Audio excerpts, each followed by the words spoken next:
Excited. I'll be excited. Hey, listen up! You're listening to Cloudy Thoughts, the stupidest cloud gaming podcast in the world. Because when I game, I like doing it in clouds. This is Master Shake, telling you, don't forget to like and subscribe. Now here's your dumb host, LoFi Monk, and his stupid co-host, PurpleHaze. Goodbye, suckers! Of course, you can let me know if this is not what you wanted. But I'll, leave it at that. Feel free to contact me if you need me to switch something. I think that's what you wanted? Excited? Oh, God. Still going. Still got it, baby. All right, you let me know. Goodbye.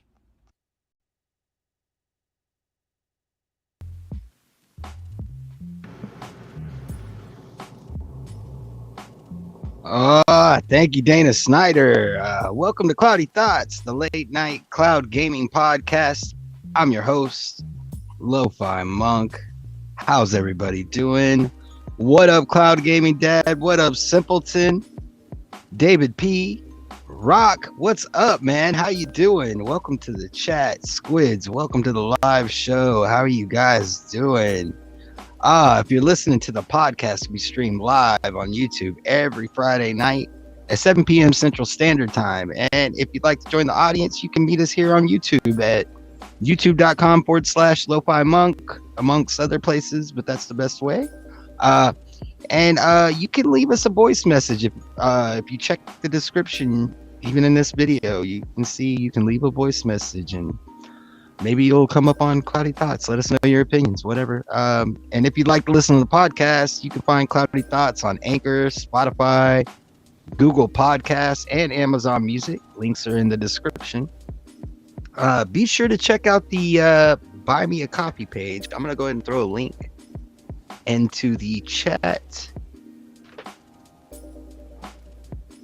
And yeah, man, you can always support me there. Also, you don't have to. There's stuff there that you don't have to pay for. There's lots of posts I make that are public, so it's not just for people that are supporting. But if you do become a member, you get access to all kinds of cool stuff. Like if you are a member and you're in chat right now, don't forget to check out the Buy Me a Coffee page for links to the after show. You can be a part of the party. But yeah, man. What do we got going on? We got Cloudy Game Reviews coming up Saturday, tomorrow, 9 a.m. Central Standard Time. We're going to be reviewing Saints Row, and we'll be giving away a copy of the new Saints Row. So be sure to tune in there and enter for your chance to win. That'll be on Stadia Dosage YouTube channel. Also, SSC podcast with host MM2K is coming up on their 100th episode. And I was honored and privileged to be the host. So be sure to be on the lookout for that. That'll also be on Stadia Dosage. We also got the championships coming up tomorrow. That'll be at I think noon Central Standard Time, 1 p.m. Eastern Standard Time.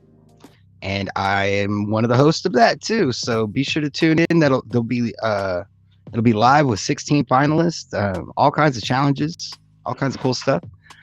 This week on my channel, not much. I didn't get to do a lot of gameplay. I did do a first look at the new Saints Row. What else did I get to do? That's pretty much all the gameplay I got to do this week. I've been very busy with home life and with content creation. I'm doing stuff with the community and other content creators, and just chilling, having a good time, getting to hang out with you guys all over the place, all over the interwebs. But yeah, if you're new to the show, be sure to hit that subscribe button, and if you're in the chat, go ahead and hit that like button for me. It really helps out. Share this video out. Check out the Buy Me a Coffee page. Follow me on Twitter at LoFi Monk. Well, underscore LoFi. LoFi underscore Monk. That's the better way to say it. But anyway, if you watch the morning shows, we do a morning show on Mondays at 9 a.m. It comes on pretty much right after Squids ends his stream. I might be coming on a little earlier. It just depends. Squids has his schedule and it changes around. So anyway, we got a morning show, and Rudigs likes to join me from Chat Stadia a lot. Cowboy jumps in there. Ray the Gaming Cyborg, SPG, lots of different people just pop in and hang out with me. And one of the guys that likes to pop in and I enjoy having on is Doragon, and I asked him to come onto the show and do an interview with me, but our time zones are so weird, it makes it difficult. So what we decided to do was pre-record a interview, and I'm going to go ahead and jump into that now. So you guys enjoy. This is my friend Doragon. Yeah.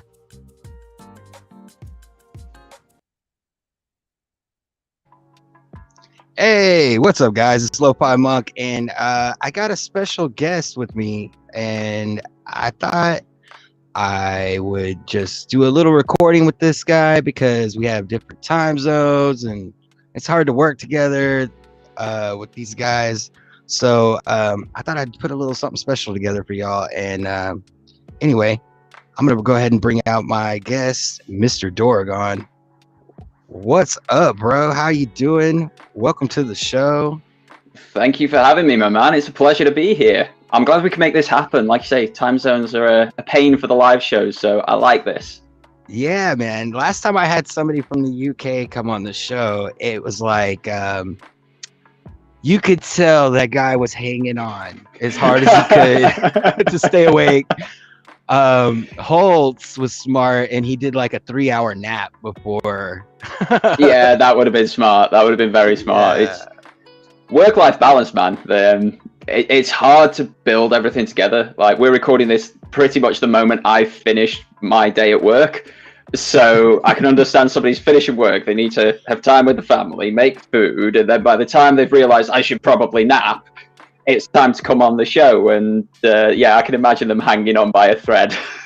Yeah, man. And like, dude, the thing about you, man, is you're so excited about content creation, like your content and what you do. You have this excitement about you, and it's not something you see in everyone.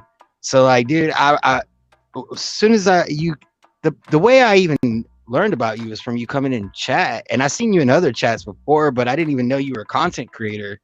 And I was doing the morning show, and the morning shows we have call-ins, and you jumped on and we started talking, and man, like, dude, we really hit it off. I think I don't know, man. I really appreciate you, and I thank you for taking the chance to jump on and hang out with us on the morning show. It was a nice surprise, the morning show. I can't exactly remember how I came by yourself. I think it was probably through the likes of Dre, Cowboy, and Ninja Guy, because they found me roughly the same time off the back of my Is Stadia Dead video. And I just started to poke around everybody. They were saying, oh, go check this guy out, go check this guy out. And you know what it's like when you're trying new content or it's recommended to you by someone you barely know. You're like, I'll just dip my toe. I'll just say hi, how you doing? Hi, yeah. And then I just loved the vibe. Like, that Monday morning show that you put out is chill. It doesn't matter who you are. It doesn't matter what the context is, what the subject is. It's chill, and everybody can have their 2 pennies worth. People can ask questions. People get questions answered. And I just appreciate that there's so many. And I get why, because it sells and it gets clicks, it gets you subscribers. But there's so many of the I must be clickbaity toxic sort of shows out there, and it's nice to have a polar opposite to just sort of balance it all out. And I felt comfortable enough jumping on to talk to you just out of the blue, having never really spoken previously, and like you say, hit it off. It worked really nicely. Yeah, I mean, the format of this show is different from everybody else's. It's like, at first glance, you might think this show's kind of like, oh, it's another show where people are sitting around talking about Stadia or cloud gaming. Like, the title of the show is Cloudy Thoughts. So like, I want to talk about cloud gaming, and like, I'm a Stadia player, and that's where I play. But I feel like we're a part of the cloud gaming community. People should be able to come on here and state their opinions and not have to argue because it's your opinion. It's an opinion, right? So, definitely. Yeah, man. And so yeah, I'm glad you found the channel. I'm glad you jumped in, and hopefully we can do some more collaborations and stuff like that in the future. But for those of you guys, winter's coming. None of us are leaving home, are we? Yeah, right. It's gonna be a cold one this year, I hope. But yeah, man, for those of you guys who don't know Dorgon, we're gonna get into it. We're gonna find out some more about him. So Dorgon, let's see, like, what is your earliest memory of gaming, like holding a controller in your hand? Oh God. So I'm 34 years old, and I've been gaming pretty much as long as I can remember. I had a friend growing up. Now, when you're teeny tiny kids, like 4, 5, money means nothing to you. You don't understand what it is. But when I look back at it now and I think about the mansion that they lived in, they were rich, like ridiculously rich. And every time I went round this guy's house, we'd mainly be on like the BMXs or playing basketball in his hoop out on the front driveway and what have you. But when the winter started to come in, when the weather started to turn, his mum and my mum quite sensibly would make us play inside. And that's when his games consoles would come out. And he had everything. I kid you not. He had Atari, he had the Nintendo Entertainment System, the Super Nintendo Entertainment System. But the one that really sort of stuck with me, that really struck a chord, was the two of us sat playing Golden Axe on the Sega Mega Drive. And it is so vivid, that memory. We sat in his living room. We didn't normally get to play in his living room, but it was New Year. They'd thrown a party for so many people. And the kids were just all sat playing Golden Axe in the morning on New Year's Day. And he and I were absolutely dominating. We went 4, 5, 6, 7 levels without dying, because the rule was, as it always was at those points, you die, you pass the controller over. And we were just nailing through it. Like, we were in a zone. This had come from nowhere. Neither of us would have considered ourselves gamers at the time or anything. And we just nailed it. And I don't know what that ignited in me, but I've always enjoyed video games. Sometimes more than others. Sometimes I'll take weeks or months off not playing anything. Sometimes I'll have to play every spare minute of every day. And it all feels like it stems back to that memory of Golden Axe on the Mega Drive. Awesome. Yeah, dude. Like, I remember that game in the arcade, and even still, the one on Sega is still the one that like is stuck in my memory. Hell yeah. It was a good game. So let's fast forward a little bit, and how, I know I've seen you playing PlayStation on your channel, but you're also a cloud gamer. How did you find out about cloud gaming? How did you make that transition? How did that happen? Well, the world ended. So I don't know if you're aware, but early 2020, some minor little thing happened. Nothing major. We don't really need to talk about it. It didn't have a big effect on the world or anything, other than no one could go anywhere or do anything. And I was aware of cloud gaming prior to this. I knew PlayStation Now existed. I knew of OnLive when that was around sort of early 2010s. But the experience here in the UK had always been so poor. OnLive was terrible over here because the servers that we were connecting to were all the way in the US. And we were all on ADSL broadband, like maximum 15 megabits per second. So the experience was awful. And you sort of write it off when your first experience is that bad. PlayStation Now came around in 2013. They bought out one of the best cloud gaming companies in the world at the time to make PlayStation Now work. I can't quite remember the name of it, unfortunately. Gaikai, that's them. Yep. So they bought out Gaikai. They integrated them into PlayStation Now. They spread to 20 countries. Didn't realize that they gradually spread to like 28, 29 countries by 2022. So Yeah. they've been gradually, slowly expanding, but it all sucked. It never, that first impression never changed. And then Google came out and they were announcing a gaming platform that was fully based in the cloud, and every reviewer slated it. So I didn't touch it. But then when the world ended, they offered everybody with a Google account 2 months of Stadia Pro for free.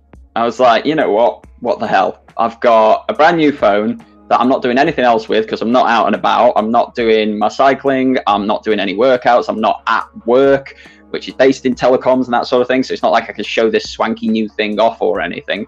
Right. You got nothing but free time. Nothing but free time. Like, yeah, okay, I was working from home and work was incredibly busy because telecoms, we were suddenly the most important thing on the planet at the time. But after that, it's like, well, what do I do? And I played everything on the PlayStation. I had the PlayStation 4 Pro at the time. Great console. I would recommend anybody who's looking for like a pseudo 4K experience for cheap to maybe look at one of those if they want some hardware and good games. But 30 frames per second, and we just got it announced that new consoles were coming. I didn't think they were needed, and then I picked up Stadia and felt the load times, the resolution, that full 4K and 60 frames per second, and I was like, this is the future, and I'm Right. playing it on my phone. What the hell? And like the situation, like you were talking about, like with OnLive, the data centers were real sparse. Even with PlayStation, Google has changed that. There's an Amazon, you know, like I know Microsoft's working with Azure. I know it's grown and gotten pretty big, but I mean, yeah, it's like it's a new day for cloud gaming. You know, 100%. And the thing that I never thought about, the thing that I never realized is in like the 8 to 12 years since OnLive through to Stadia's launch, everything had changed for the better. We'd got fiber optic broadband now. We'd got pings down as low as 9 milliseconds on Wi-Fi, not even Ethernet, on Wi-Fi, pings as low as 9 milliseconds. We've got Google data centers in basically every spit of land on the planet.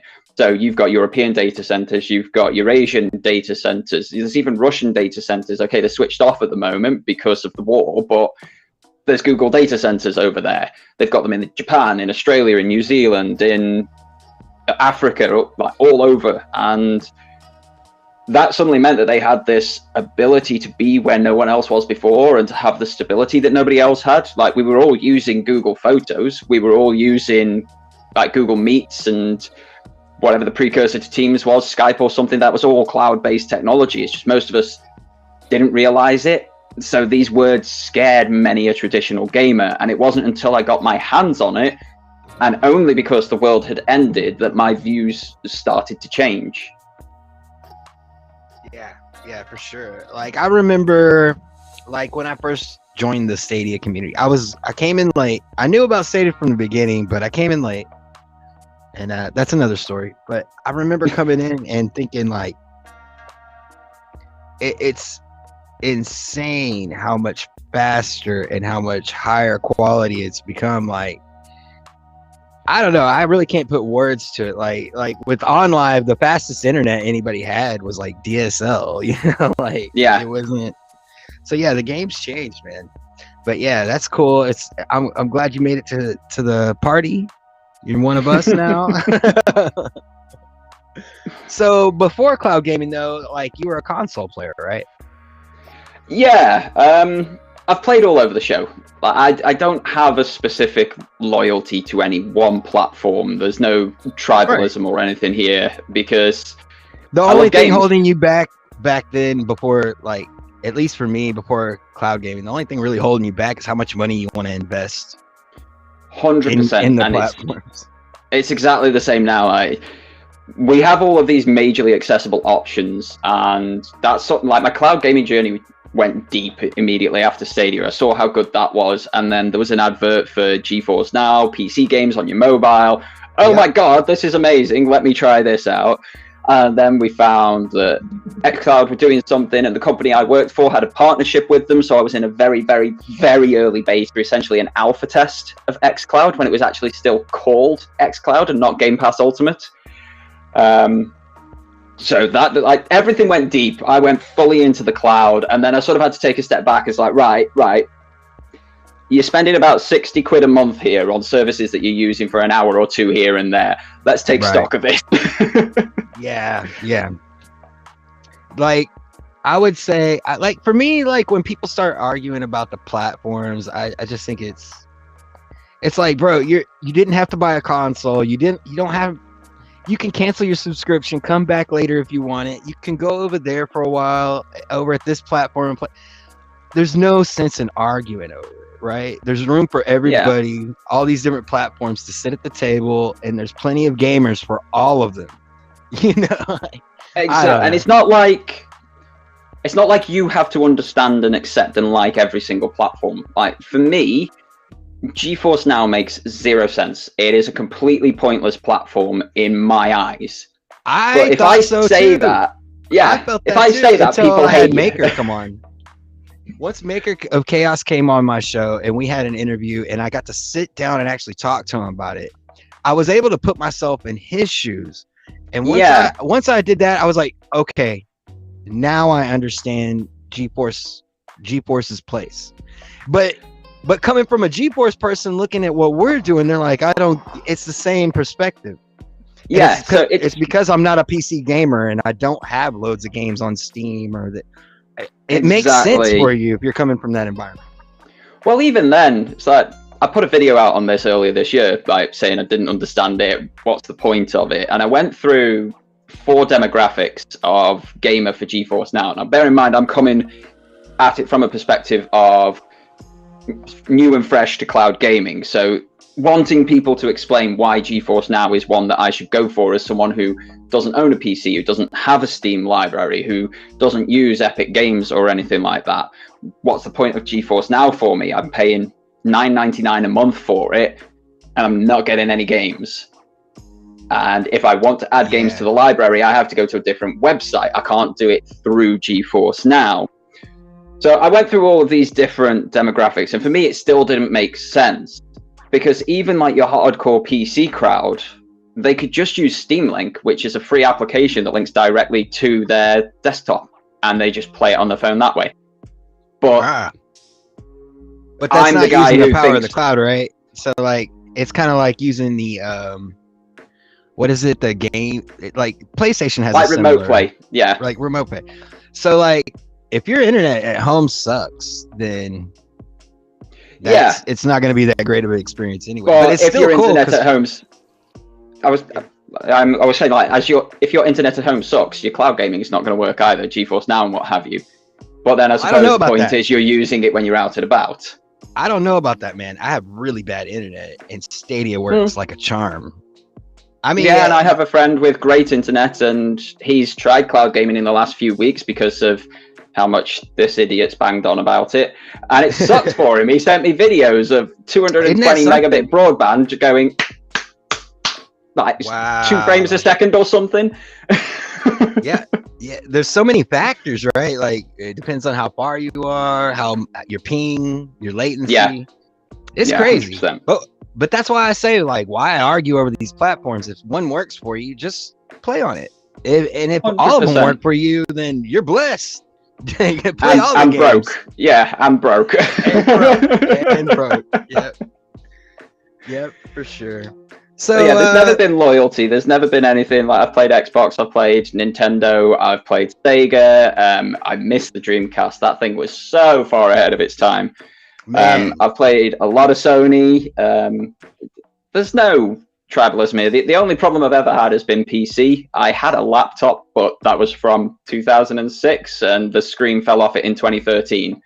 By which point my phone was doing more than it anyway, so I didn't feel like I needed a new one.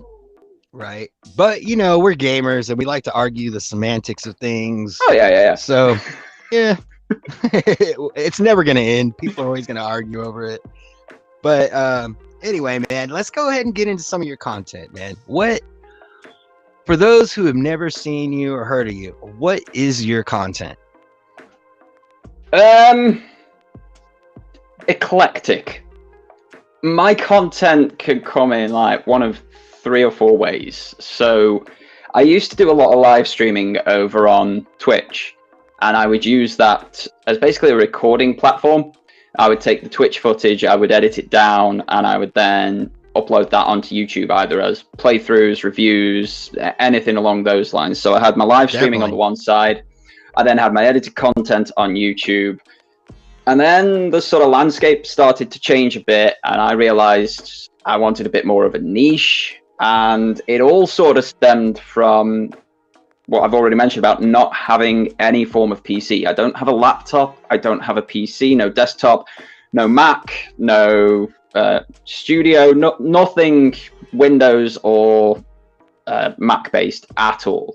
I work completely off of Android in terms of my computing prowess, and then whatever console I have at that particular time.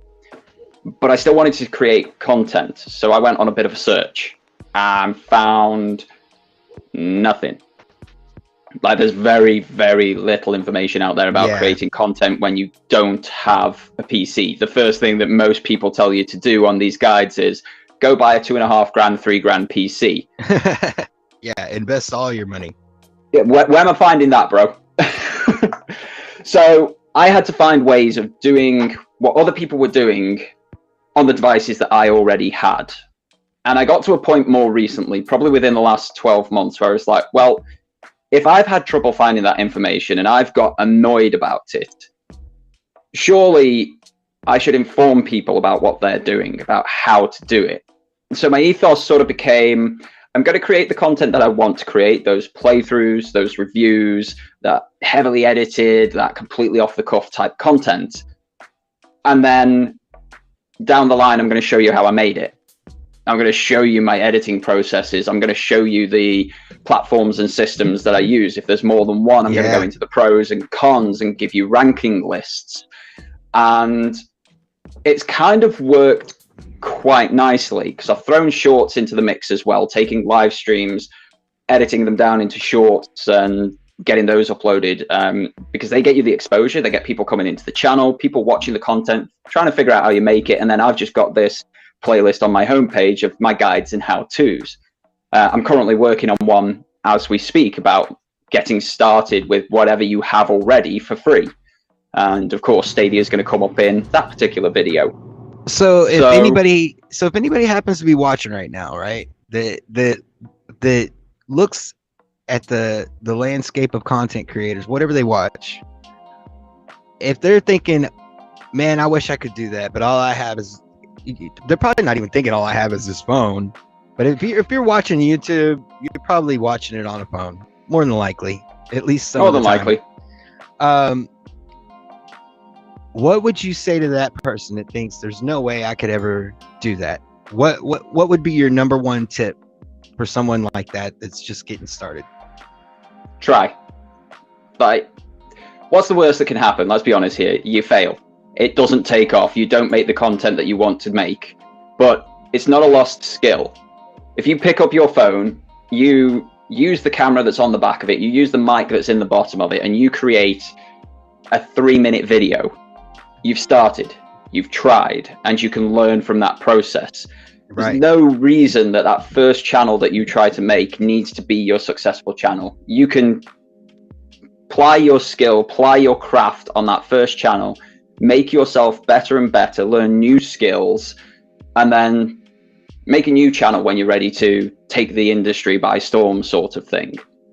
Or you can just do it for a hobby, do it for fun. There's no reason that it needs to be a career and monetized at all. You have movies being made on iPhones, for example, entire movies shot on iPhones and edited in a 10-year-old, whatever the Apple editing app is. I can't remember what it's called. And these are getting Oscars. I'm making this video from a phone right now. So there you go. You've got interviews going on. You've got podcasts, interviews, crowd call-in type shows, and you're doing it all from a phone. Like, there is I got such a low barrier to entry. such a low barrier to entry. The best thing you can do is try. The worst thing you can do is think that nothing's possible. Right. Yeah, I would say, like, also just to add on to that, you know, even if you just hit that button and go for it, and like just make it for yourself. Don't even intend on showing it to anybody. Just make it for you, just to see what it would be like. And Doesn't then need to go live. Doesn't need to go live. No, just make that video and then watch it back and think, what can I do to make it just a little, just what little, just a little hair better, just an inch. What can I do?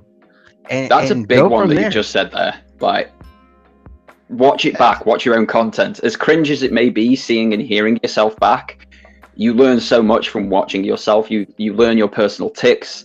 You learn, like, a lot of people have vocal tics where they say, like this, like that, like the other, or you know, they have statements and comments that they lean upon, and that for a lot of people doesn't make great content. Obviously, if you're being live and it's off the cuff, people accept it a little bit more. But if you're trying to watch on demand, for example, trying to cut those things out, simple things, but watching yourself back will give you that information. You will pick up on what you do wrong much quicker than anyone else will. Right. Yep. There's things like for instance, like I'll get pats on the back, like, man, you did a good job on that one, and this or that, and I'll be and like, I see what's wrong. Yeah, I see what's wrong with it. Just put the bullet in me now, please. So, we've all been there, man. So where can people find you if they want to follow you? Where is your content located? Where are you on Facebook? Are you on Twitter? Like where are you? So most of the time, if you want a more sort of social aspect, just see me commenting quickly on the world around. It's on Twitter, the Doragon86. Everything else you're going to find on YouTube. So I'm lucky enough to be over the 500 subscriber mark. So I do have community posts, which I put up semi-regularly, that you can input on, you can chat away on. There's polls on there and that sort of thing as well. I do shorts, I do live streams, and I do curated edited content all on YouTube. youtube.com/c/Doragon86. And you'll just find everything from there. There are links. They seem to be only working from mobile at the moment, the links in my channel header. So if you want to do all of the following on every platform, go from a mobile. I'll try and figure it out for you PC folk. I'm sorry. Man, I appreciate you coming on the show and taking time to just talk with me and share with my audience. I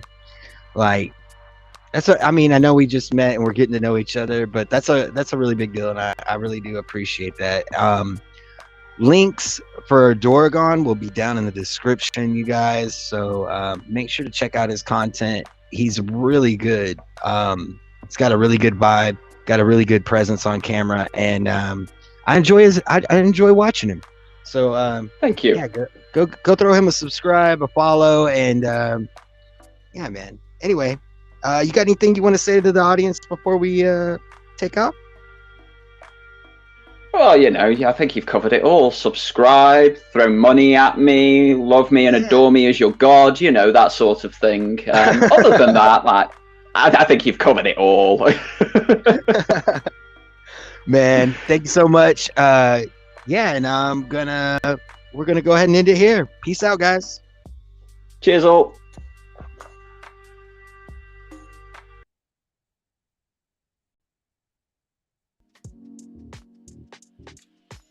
So yeah, that was the interview with Doragon. We recorded that a few weeks ago. I'm just now getting around to using it on the show. Yeah. So hope you guys enjoyed that. But yeah, now back on to what we regularly do here. Let me go ahead and pull out my co-host. Allreadyexist. PurpleHaze will be joining us, but she had to do something real quick. What's up already? Yo, what's going on? What's up, everybody in chat? I'm really red. That's really strange. That's taking place. Hope everyone's doing well, though. Apparently, I've taken on a new color. It appears. Yeah, man. So That how's your Dora week been? guy What have you is, been up to? What have you been playing? whoa, jeez. Mostly Saints Row. I've been playing that. In terms of cloud gaming, I've been playing a game called Black Book through Epic Oh Games. yeah. That's a ton of fun. But yeah, that interview with Dorgon is really dope. He seems like a really cool guy. I like I appreciate what that. he's Yeah. been saying. So Yeah, man. So you can catch links to him in the description. If they're not there right now, I'll add them as soon as the show ends. But it should be there because I don't think we were planning on putting that video, but it just ended up happening that way. But yeah, man. There's something I wanted to talk. I wanted to talk about the PlayStation lawsuit, right? But we're gonna wait for Perp. We're gonna wait till Perp gets back. she definitely has the inside knowledge for that kind of stuff. So if it's just you and me, we're just gonna be like, so yeah, $1 billion, sign me up. Yeah, right. Definitely has the knowledge and the expertise when it comes to she might be able to suss some things out. But so yeah, let's get into this. Let's go ahead and we'll come back to that. But let's go ahead into Stadia news. So Yars 7th Pro Stadia Pro game for the month. Right. That was a cool little out of nowhere. We knew it was coming, but I didn't know. I thought we were gonna have to wait till the new pro games hit. So that was cool to get out of nowhere. Have you played it yet? I haven't touched it. I've watched people play it. I've seen videos on it. I can't wait to get my hands on it. I was meaning to play it during the week. Bro, it's addictive. Really is it? Yeah, man. It looks like it's just like Centipede. Yeah, because I mean, like it's so easy to hop in and like I got 5 minutes. I'm gonna play real quick. That's how it's that easy to get in and out of. So yeah, I was playing the arcade mode. There's different modes. You can add different I don't know what you would call them, but like one of them is called hunger, and like it increases your score at the end if you pick it, and like you can't shoot. All you can do is eat. So you have to like eat, dodge. Yeah, that's what, because you're an insect. So like you're shooting and you can like fly up to stuff and like nibble on it. You have to play it, bro. It's crazy. It's crazy. First thing I thought, yeah, it looks crazy. When I first saw it, I was like, "Who's Yars and why does he want revenge?" So, and then you see like the cover art, and it's like a human bug, almost like Ant-Man. So yeah, whoever came up with that, it was a good idea. It's a good game. Definitely on drugs, 100% on drugs. Right. So let's see what else. Rainbow Six Siege Standard Edition has play days coming up September 1st through the 7th, and actually right now Destiny 2 has play days on Stadia. You got the new season and all these expansions for free that you can play up to the 29th. So that means you've got 3 more days. Jump in and take advantage of all this free Destiny content. I just bought all the content. I was watching at Stadia. I think they're still going right now, actually. But yeah, I was watching those guys all day, on and off, and they got me really into it. So I just was like, I'm gonna buy it, and hopefully Chat Stadia can walk me through some things, be my Sherpa. There you go. As someone. Yeah, I won Witch Queen, and I thought, I'm gonna dive into Destiny 2, and I'm gonna switch. And then all these games keep coming out, so I'm just I could not do that. I'm gonna definitely make the time, especially with these guys, man. They're like pros, dude. Holy moly, dude! These guys are coming out there, killing things and just doing the damn thing. I really want to play with them. Yeah, man. Another game that's got play days coming up is Elder Scrolls Online. Elder Scrolls Online at Lost Depths just came out, so they got play days coming from it's another one that's good through the 29th. So 29th is the last day on that, but it's pretty cool. They have all these free to plays. It's one of those games, especially with the add-ons.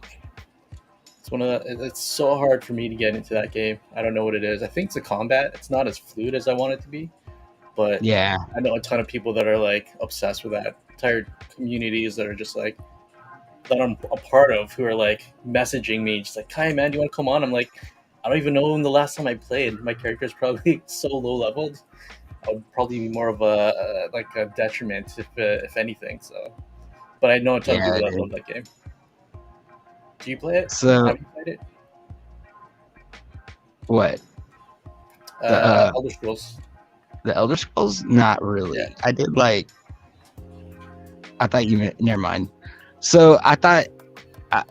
Anyway. I played it for like a first look, Yeah. and I don't. What's weird is I didn't get that into it. I didn't get that far into it, Mhm. and I got a lot of hate.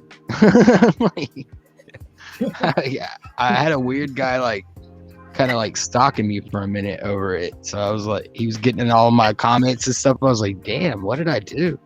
So I'm leaving that game alone. I hear they've got a hardcore community, man.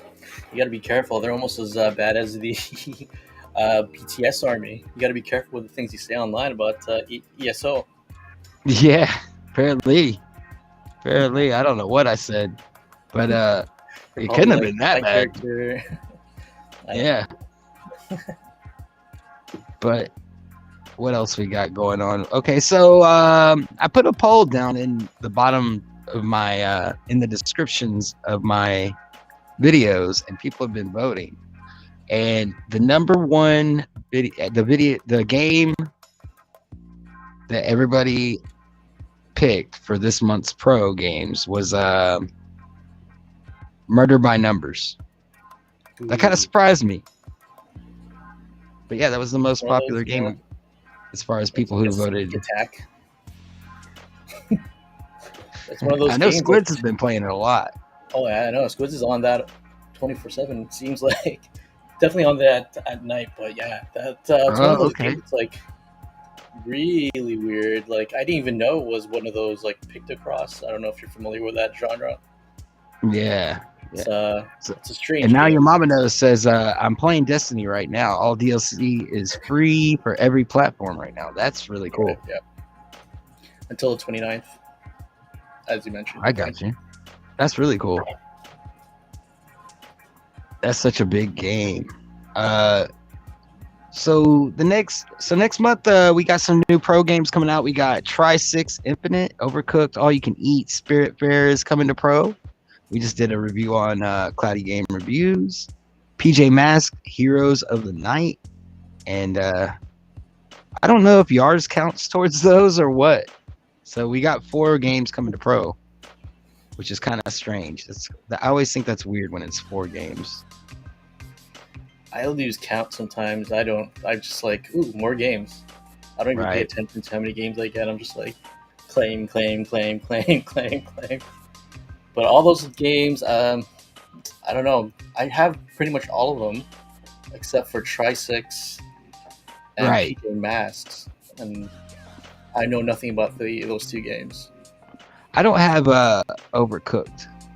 I haven't played it. Oh well, is it good? There you go, boy. It is good, man. You can play that with Shorty, and maybe you guys will stay as a couple at the end. One of those games. It looks kind of like Merrick's Market or something. Oh yeah, I know. Yeah, it definitely looks like that, and definitely plays similarly. But it is one of those games that tests like your relationship. It's like you have to be sort of like on the same wavelength as you play, and if you're messing up, just make sure you aren't. I don't know that you aren't angry when it happens, because arguments happen from that game. Yeah, Suda says, I think From Space will be a pro game. That's a good pick. I would like to see that come. Ooh, yeah, same here, man. That was a good game. The first one was good. Yeah, I've seen Suna play that. I spent a good couple of hours watching him play. And I was like, damn, this actually looks really good. I put it off because I didn't like the graphics, but then watching people play it has really turned that thought, and just now I want to play it. So that puts us at 48 games for the year. Mm-hmm. And that's actually less than the previous years. But Stadia Dosage, they have a list on their website, for games that have been announced to come this year to Stadia. So the current count, as far as the games that we know are coming to Stadia and we have release dates for them, is 93. Ooh, shy of 100. Oh no. Shy of 100. But there's actually they actually have a list underneath all that of games that are kind of like on the bubble. I think. Look. Yeah. So I don't think they're gonna have a problem hitting 100. But we do actually have less games, not by much, but we got less games than previous years. I pay zero attention to all that 100 game stuff. I didn't even know that was. I'm paying attention to it because I have a feeling it's just gonna be like a flood of games towards the end of the year. That's what I'm thinking anyway. So I'm kind of excited about that. Just more games for the backlog is what I'm saying. Yeah. Yep. More games for the championship. Yeah, man. Have you been paying attention? Well, you participated. You were a participant in the community championships. Yeah, man. I actually got contacted by Jack today. He's like, "You won best game, not best game, but like most entertaining video for the entry that I made." I was super. All right. I got that email. Yeah, man. Congratulations, man. Thank you. That's cool. It's almost like I won the $500, but not quite. What did you win? Just that title? I think $25. Oh wow! Okay. Back to the email. Yeah. There was a lot of prizes. Oh yeah. It's nothing to like scoff at or anything like that. It's like definitely cash. You know what I mean? That's a game. Oh yeah, for sure. That's what I'm putting it towards too. Thanks to him, I can afford all the DLC for what's it called, for Destiny. That's not coming straight out of my pocket, so that's dope. And we got some rumors of another game that might be coming that's been rated for Stadia. Life is Strange 2. That makes sense. As all the other games are on here, so it makes sense that they also introduce that one or add it. Hopefully it's a pro game, so I'm not shelling out more cash, but it completely makes sense to me. Yeah, well, I thought I'd get all that stuff out of the way so we could talk about Dead Island 2. Ooh. Yeah, last week, right. As a matter of fact, predicted Dead Island 2. And what do you know? They announced Dead Island 2. I think she's predicted it more than that on this show. So shout out to Perp. She'll be on here shortly, hopefully. She's on a work call. But yeah, man, you guys remember that. You heard it here first. That's where I get all my Stadia news, man. Right from the Cloudy Thoughts stream. Yeah, for sure, right? That's where I get all my news. Man.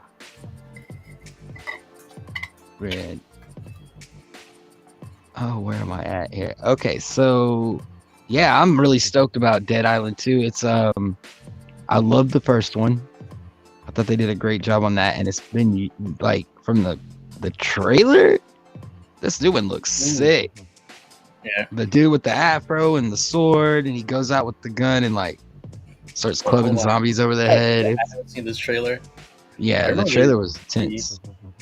The first game, the trailer for that like blew everybody's mind. Oh, and then they released the second one, which was the guy running down the street, and everybody was turning into zombies around him. And then silent for a bit. And now apparently there's a new trailer that I need to check out, so that's one thing I'm definitely going to do tonight, just to see what that's all about. But I'm stoked that it's coming to Stadia as well. Hopefully more of their Deep Silver stuff comes. They did I'm trying to think of some titles that they did I would love to see on Stadia. But Dead Island 2 is definitely a good grab for sure. Yeah, man. Gamescom went down over the week. You guys in chat, did you see any games that stood out to you? Let me know in the chat. One of the games that I saw that stood out to me was this game called Bramble, the Mountain King, and it reminded me of what's that game Perp's been playing called Little Nightmares. It just like had kind of the same flow, but it wasn't like, I don't know, it had a totally different look to it, but it just the feel of the game kind of reminded me of Little Nightmares. But anyway, there was a lot of really good stuff that was shown during Gamescom. Man, back in the day, I used to like stay up for these things, take time off work to like watch these shows, and I'm completely out of the loop. I like wanted to post something on Twitter asking where do I find all the Gamescom stuff, but not all like super like paraphrased. Right, just show me the highlights. Show that content. Yeah, just show me the highlights. Show me what the best titles are, and I'm good. But I'm completely. It was a lot. Never heard of it. It was a lot. It was like Really, so far. I think like 3 days.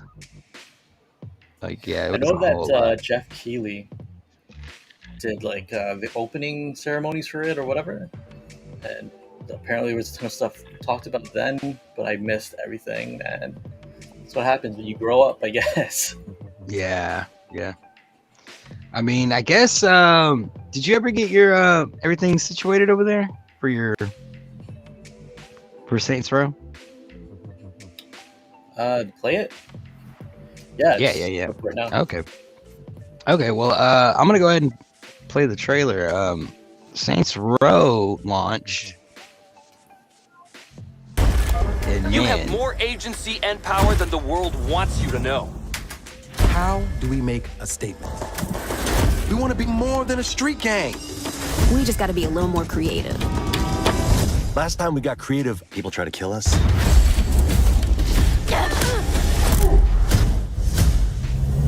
To realize that power, there's something you need to do. You need to be your own boss. It's our time now. Let's get this shit started. The boss of your job. This company's nothing without me. And the boss of your life. There's no one I want more by my side than those guys. Life is full of adversity and challenges. We took on 2 crews at once and walked away just fine. Guys, I was shot. Your friends deserve better. You really think you have what it takes to bring me in? You deserve better, but only you can choose to adapt to what life throws your way. You called for a ride? Good call. Let's get that money. We're starting a criminal empire. And now it's time for us to reap the benefits. I come for your crown. Yeah, don't try to figure it out. Yeah, point taken. We're really good at what we do.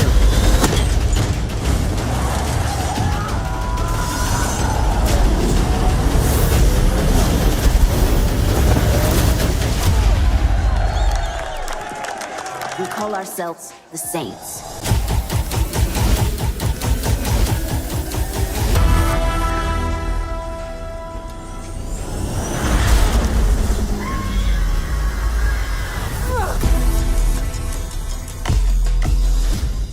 So yeah. You guys see, it looks cool. I went ahead. I got it. Launch. Yeah. Did you get it? Hell yeah, man! I won it during Stadia 1000. Yeah, you were streaming it, right? Oh yeah, I've been streaming it. I actually tried to stream it over the week, and I did something weird or stupid where OBS, you need to like start in OBS, but then you have to go into YouTube to like say okay. And I didn't do that, so I have an episode that's just like doesn't exist. Oh man. Yeah. Cowboy says months ago I stumbled on a game called Project Magnum that no one heard about, and now it was shown at Gamescom, revamped with a new name called The First Descendant. It blows my mind.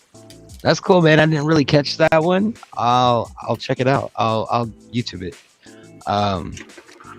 But yeah, Gamescom, dude. There's a lot of good stuff coming. There's a lot of good games on the way. It was kind of refreshing to watch, though. You know, after not having E3 and everything. Right.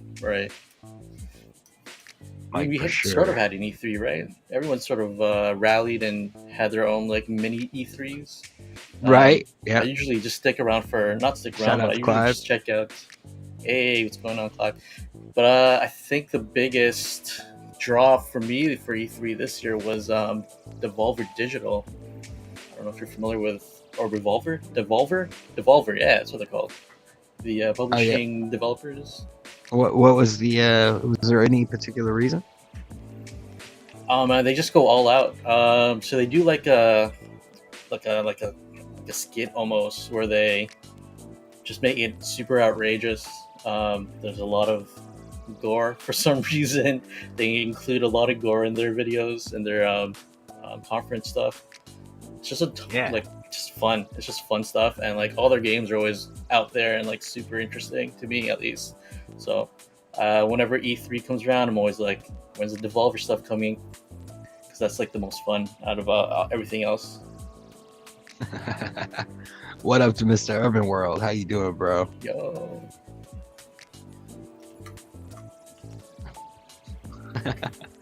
So yeah, man. I get already he's gonna give us a little taste of some Saints Row. I did a first look. You can go back and watch that if you like. But I'm also gonna be on Cloudy Game Reviews tomorrow. So if you'd like to see my review of it, be sure to check that out. Also, I did a review of it on my Buy Me a Coffee, but you'll have to be a contributor to see that. Early access. So you, what you see right now is just the loading screen, I guess. And I've got to do something real quick on my end, but if you're not familiar with the game, it's GTA pretty much. And I just turned my camera off. Give me a sec. There you go. And this is my character. Oh, nice overlay, bro. Yo. Respect. This is who I created. She's got a prosthetic hand, a blade for a foot. Can't see it here. She's just a badass. I covered her in scars. She's just ready to go. That reminds me of SPG's creation that he made. Have you seen that? Bro, I seen it and I was like laughing my Dude, ass off. What a joke! I love it. knew he was gonna go off. So I'm excited to talk to him about the game. And that's one of the things about like, Saints Row versus like GTA. Like you get to create your own character, and like people are going nuts about like how GTA finally has a female character. But I'm like, Saints Row, you did that pretty much the entire series. You can make your own character, and it's like, man, people are weird and just they don't see it. You know what I mean? Like they don't appreciate what they have already in front of them.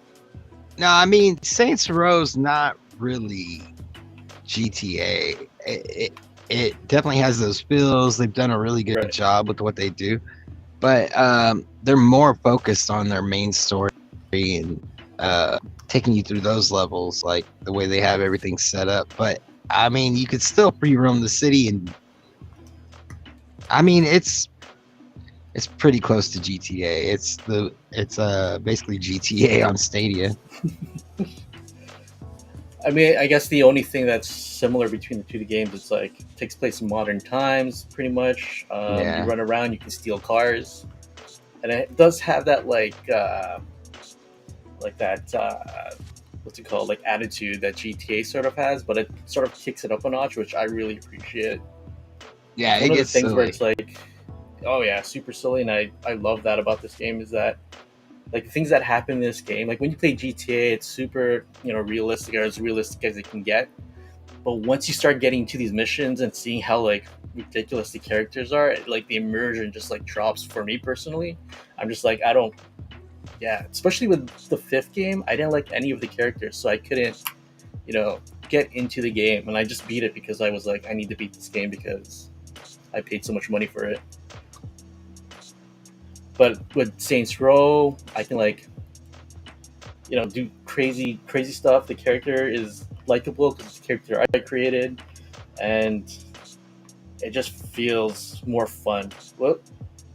Whoop. It's pretty hard to talk and play at the same time. I don't even know what I'm supposed to be doing right now. Maybe I'll just run a mission, and we'll see what we get into.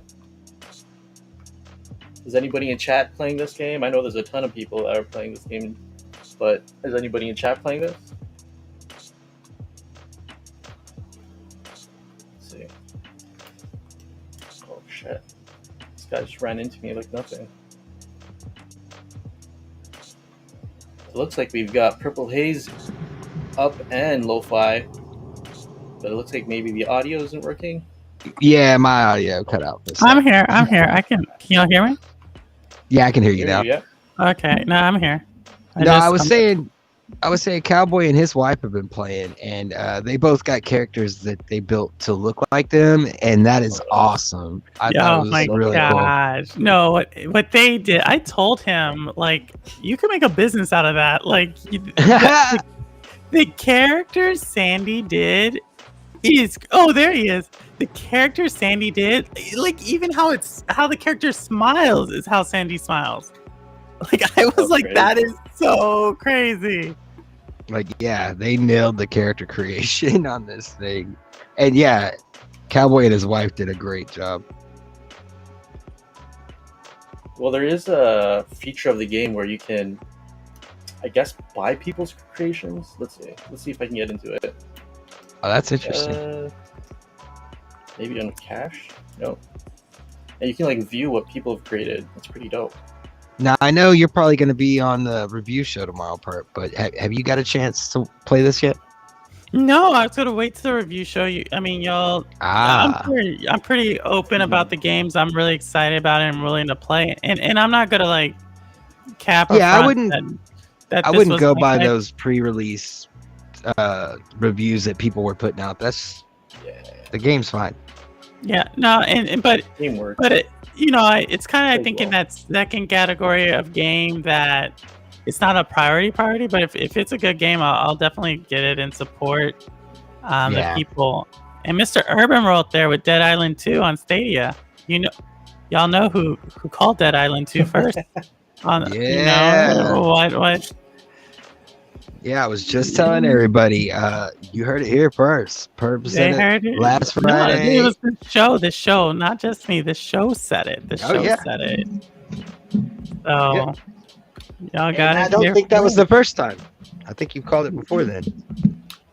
But now that you're here, we can get into the juiciness of the Sony lawsuit.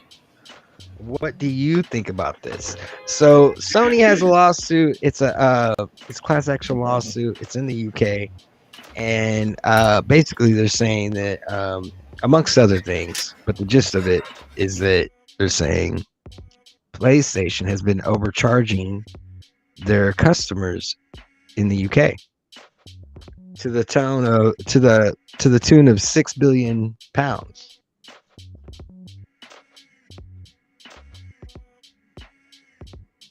Okay.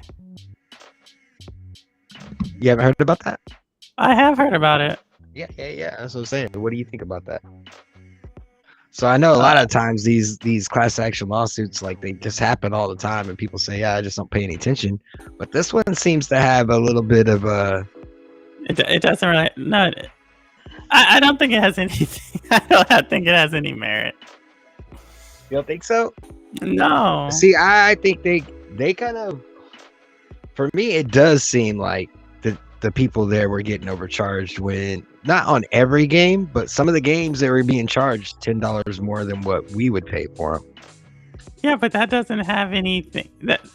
So this isn't like a company can set a price on anything. You know what I mean? Like there's so many other things that go into the cost of a game, right? There's tariffs, there's taxes, there's shipping. There's the cost to translate. There's the cost to just do a ton of to get through the regulatory bodies, And so, sure, maybe did they overcharge? Okay, but did no one force you to buy the game? It's not like games are a mandatory service. Right. You know what I'm saying? So, and even if it was right, like healthcare, that's all I have to look at. You know what I mean?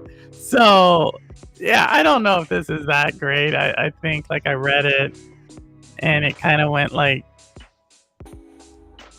into my comprehension and out of my memory pretty quick. Do you see Mr. Urban World? Cowboy, get on the panel and explain why your boss Sony is doing people like that. I'll take that. I'm not gonna say.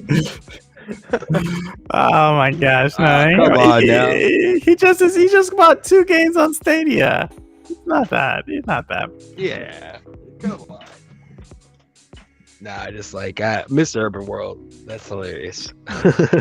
Oh, I'm wild, and just because he has 1 million subscribers on his channel, he thinks he can just go wild. I heard he's secretly Kanye.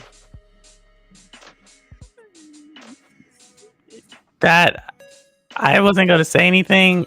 I was thinking that same thing actually. Was not going to say anything.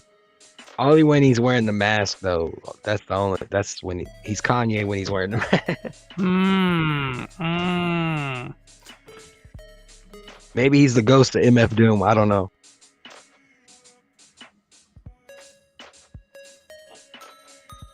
So yeah, what have you been playing? Have you seen any games in Gamescom? Did you watch any of that? Yeah. I did. So obviously there was Dead Island 2. Okay, the game the game I was super excited about in Gamescom is Live P. Yeah, I kept hearing everybody talking about it, but I never saw it. Everybody in chat kept talking about it. It has everything I like about it. Like when you can take some like old IP, like original IP. So we're talking Pinocchio IP. So Brothers Grimm, I believe that's who initially did Pinocchio. When you can take that and put a spin on it, and that just opens up that story. I'm excited. That it kind of has a lot of elements I'm thinking about, So that was the game. The rest of them, I mean, we knew a lot of the games were coming out. I saw a game called Bramble, the King of the Mountain, or something like that, or the Mountain King. I don't know, but it's called Bramble, and it reminded me a lot of that game that you've been playing, Little Nightmares. So I think you might like that one. You need to check that out. I would like to see you play that. Hopefully it makes its way over here. I don't know if it's an exclusive somewhere else, but wait, which one was it? It was called Bramble. Bramble? I don't remember that one sticking out. Yeah, it was like if you took Little Nightmares and then put it in a very fantasy setting, like kind of like what you were saying, like maybe. Yeah, I don't remember seeing this one. That guy just cut you off. Look, he's such a Canadian. He drives polite even in the game. He backs up. Sorry. I have to, man. If this world's a simulation, this world's just as real as our world. You know what I'm saying? I didn't see this. Yeah, well, with that way of thinking, there's an atomic bomb that goes off every time you turn your game off. I know. And it destroys their entire world. I turn my games off. I believe you, though. But you can see me playing. Look, I'm trying to not run into anyone, driving nice and safe, or trying. How do you feel about the gameplay on Stadia and the frames and all of that type of stuff? Does it feel comfortable to you? Yeah, man, this is perfect. I don't care about frames. I don't care about graphics. I'm like, right. One gamer that has very little. Yeah, I just want to play games, and that's all I care about. Yeah, for sure. That's all that matters to me. Yeah, I'm trying my best to hold back on my review so that we can do it on the show tomorrow in the morning. But yeah, I think it looks great. My character just busted through the window and jumped onto the top of the car. I think that was a nice touch. Like, on GTA, you can just bail out of a car and it'll roll away. But on this one, you can actually like get on top of the car and surf on it. And kind of like just gun people down while you're surfing on the car. So yeah, when I played, the last time I played, the one time I didn't get to stream or thought I was streaming, it was like straight up Mad Max, man. was so much fun.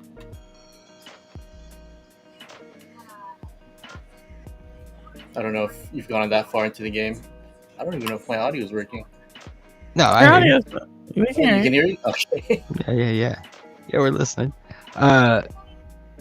Mr. World, I'm trying to support Lo-Fi Monk, but bullies must be taken care of. All right, man. Yes, we he's did. going in that laser tag in VR over there. Yeah.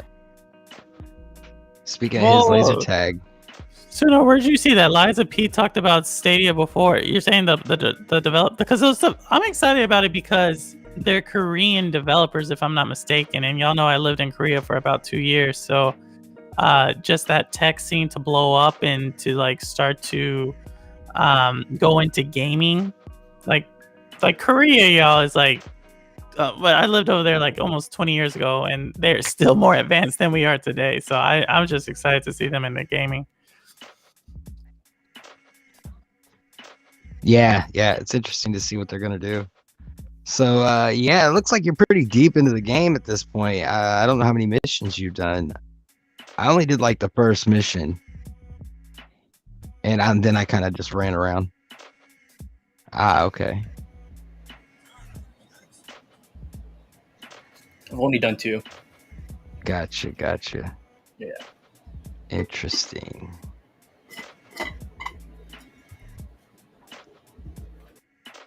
So yeah, how do you feel about the number of games we're at here for the year? 49? 40, what is it? 48, 49? I forget. Someone, I think 48. Rock Show did 48 did it.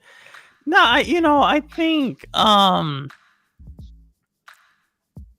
if they don't meet the 100, obviously shame on them for saying that. But at the same time, we already know like 2 games that were supposed to potentially come out this year that are gonna get pushed back, right? Well, Stadia Source, I was saying earlier, actually has a list of games that have been announced with their dates, and that list is at 93. But as far as games released, we're at 48. Yeah, but I think but some of those games that Stadia Source has are like games way out. Like that's Talking Dogs. Like that's not. Oh no. They have it separated because they just did an article on where we're at on the 100. Let me see what they have. Can you pull it up? Yeah, do you have the show notes? Here, let me. I'll pull it up on screen. Because let's go down that list. Yeah, for sure. Let me see here. Give me a second while I pull it up.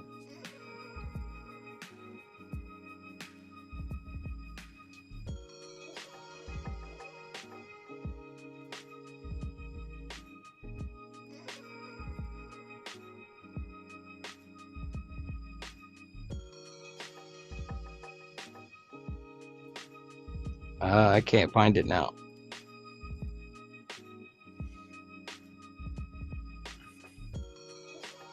Oh, there it goes. All right. So, is this Rudix did this article? No, this is Jack. Jack did the article? Yeah, on the Stadia stats. No, I'm saying who listed out all the games. I thought you said it was on Stadia Source. Oh, my bad. Stadia Dosage. Oh. So eventually I'll get my cursor back and it'll be good. All right, there you go. I was like, so I'm thinking about switching to Chrome Flex. Race to 100. Okay, let's see what this says. I think we're gonna hit 108, 109. We're at 58 right now.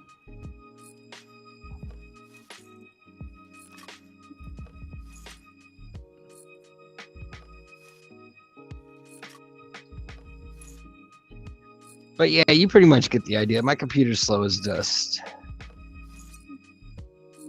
Dust is slow? Yeah, it didn't move very fast. No, so we'll see what happens. But my whole thing was, if Stadia doesn't reach 100 games, it doesn't mean anything. It's the same thing as an individual game getting into it. Exactly. That's what I was about to say, Cowboy. That because we already know 2 games that by the earlier this year, right? And Cowboy knows Dead Island 2. But some of us knew about that pretty far in advance. But Dead Island 2. That was supposed to initially be released this year in September. It got pushed back by, I think, what they said, 5 months. We also know Avatar. They were saying that was in November. That was going to get pushed back. And that's just the nature of the games industry, that some games get pushed back. But I think the bigger thing for Stadia, as far as game releases go, is that we do see that they are getting some bigger titles coming in. Sure, they're not the biggest title. Like, we already know the Call of Duties aren't coming, or at least we don't think they're coming. But we do see that there is something turning there, at least when it comes to Stadia. We see the same thing with Luna. Obviously, Microsoft's going to do their thing still. And I think each of the gaming companies has they know what their hurdle is. They know what their obstacle is. And I think if you're a gamer, you have to be excited because they're all addressing those, right? Stadia, it's really about the games. Luna, for a while, it was about, being in beta. Now they're out of beta and they're still putting resources to it. And it looks like they're really starting to get an identity with games. PlayStation, right? Them kind of leaning into their remote play. So Microsoft, they're fixing a lot of their lag issues. So all of them are really closing that gap. And I think if you're a gamer, you got to be excited about that. Saints Row is crazy. Some of this, I'm watching the background and I'm watching on the little cutscene they had, and it's an action-packed game. So yeah, let me get back to my notes. Be sure to be on the lookout for SSC 100 on Stadia Dosage. Like I said, I'll be the host for that episode. It has Clive, Four Scars Gaming, and MM2K. I'll be doing an interview with them. Community Championships tomorrow at noon at 12 p.m. Central Standard Time, 1 p.m. Eastern Standard Time. And Cloudy Game Reviews is at 9 a.m. Central Standard Time tomorrow. And be sure to tune in into Cloudy Thoughts morning show on Mondays after you catch squids. But if you're a member, get ready to go and check the Buy Me a Copy page, and you'll have a link to the after show. It's one of the posts there that should be unlocked for you. And there, it's basically just a party, us hanging out, doing all kinds of crazy stuff and talking crazy stuff. We put a link out in chat for people to join, and like I said, it's just a big party. We vibe out, we hang out, and we just last time for the first kickoff show, it was a really good show. I felt like we had a good time with Squids. Who else joined? Who all was there? It was Squids, Rudigs, Simpleton came. Simpleton came in. Yeah, shout out to Simpleton, man. I think Rudigs was there for a second. Rudigs was there as well for a second, I think. Yeah, not mistaken. So Squids already exists. Like, we were all there. We had a good time. It's great time. But yeah, no, yep. I think what Cowboy's saying right there is a pretty good thing about, at least in terms of Stadia. But I say all of them are doing great. They're all, you could look across the gaming spectrum and they're all trying to get a little bit better. But for Stadia, it had been about games, and to his point, they are making the deals happen. FIFA was just 3 months ago, if y'all remember. 3 months ago, people were saying things are doom and gloom, and a couple announcements here, a couple of surprise drops there, and it looks like Stadia is kind of finding their footing again. So let's hope that they can keep it up. Let's keep it up, and let's hope all the companies can. Let's hope all the companies continue to move forward in gaming. Yeah, for sure. Competition is what's going to make things cool. That's why people are going to come up with features.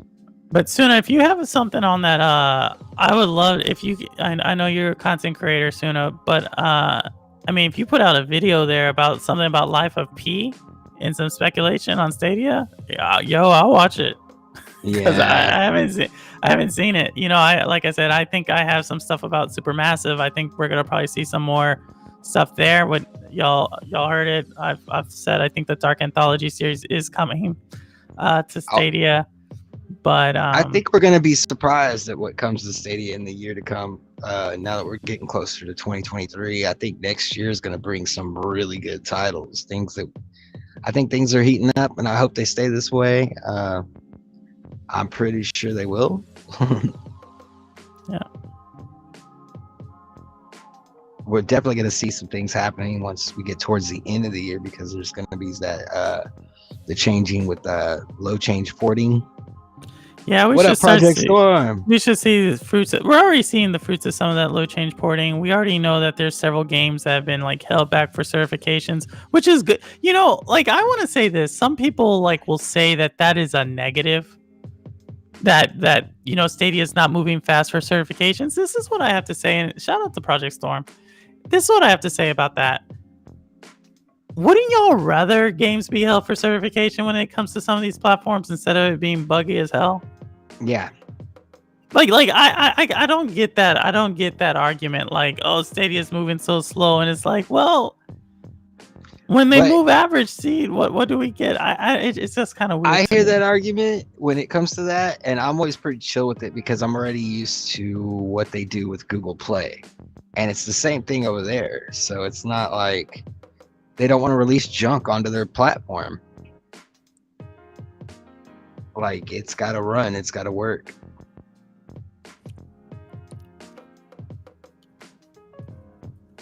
Man, this game looks really good.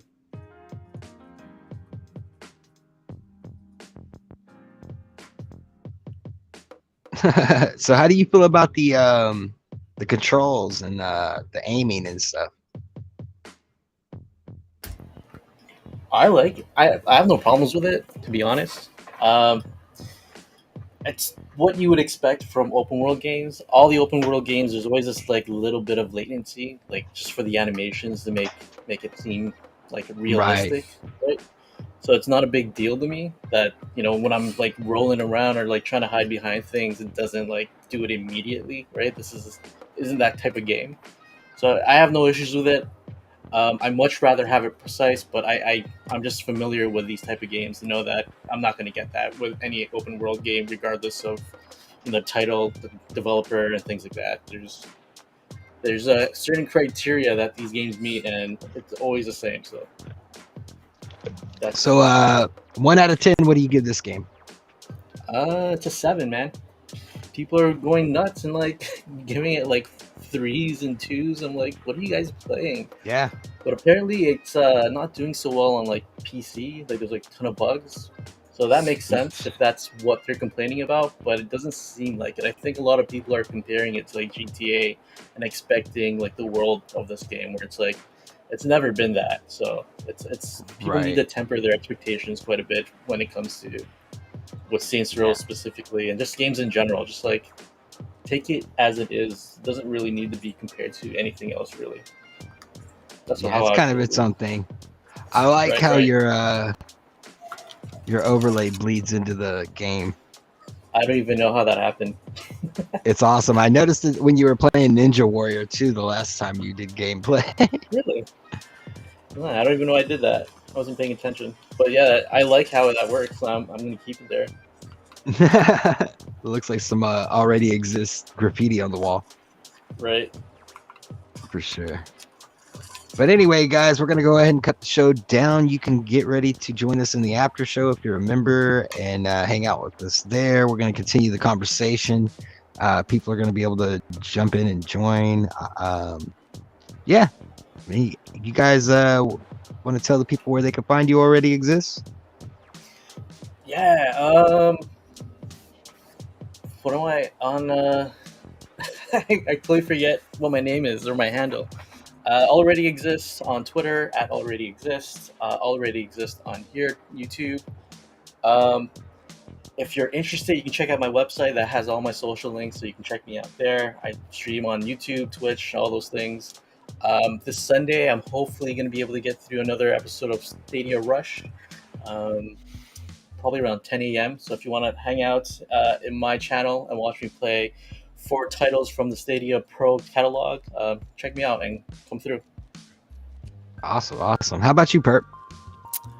Yeah, so awesome interview with Mostly Martinez. Mostly Martin. I mean, all I y'all love that story about how he got his N64.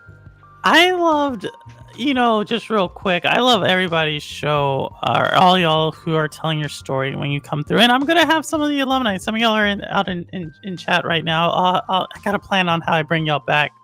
But, no, what I love is just, the similarities in some of the stories. And, he spoke really highly about his grandma and gaming. And that's very similar to how the Legend 350, he talked about his grandmother. And, mostly we talked for about a good another 45 minutes after the show, and it just was amazing. All y'all are amazing, man. It's always great. But yeah, so tomorrow I will be just kind of a side host of the games review show. I have not played Saints Row, but I definitely will probably be on the show and just kind of asking questions. Sure. And later that day, I'll be in the Stadia Summer Championships. Not, more like participating. I'm not taking it too serious. You got some serious people going at it. Ryzak, Certified Doc, Humble Bum, Bump. There's a couple of people Scooterama. Yeah. So, I'm just going to be there having fun. And the reason I'm going to be having fun is because I actually have a movie to go see.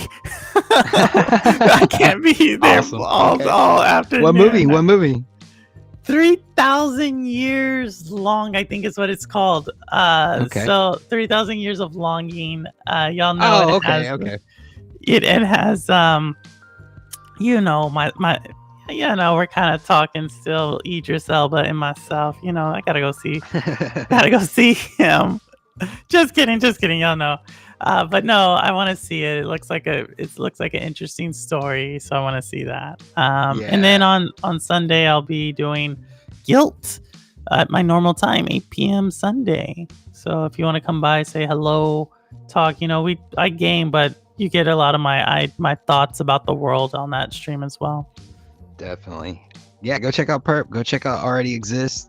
Like and subscribe on this video and their channels. And push all the buttons, do all the things. Suna, now your mama knows. Mr. Urban World, I know y'all got the ability to hit that backstage. Go hit that buy me a copy and jump in. The link's there for you.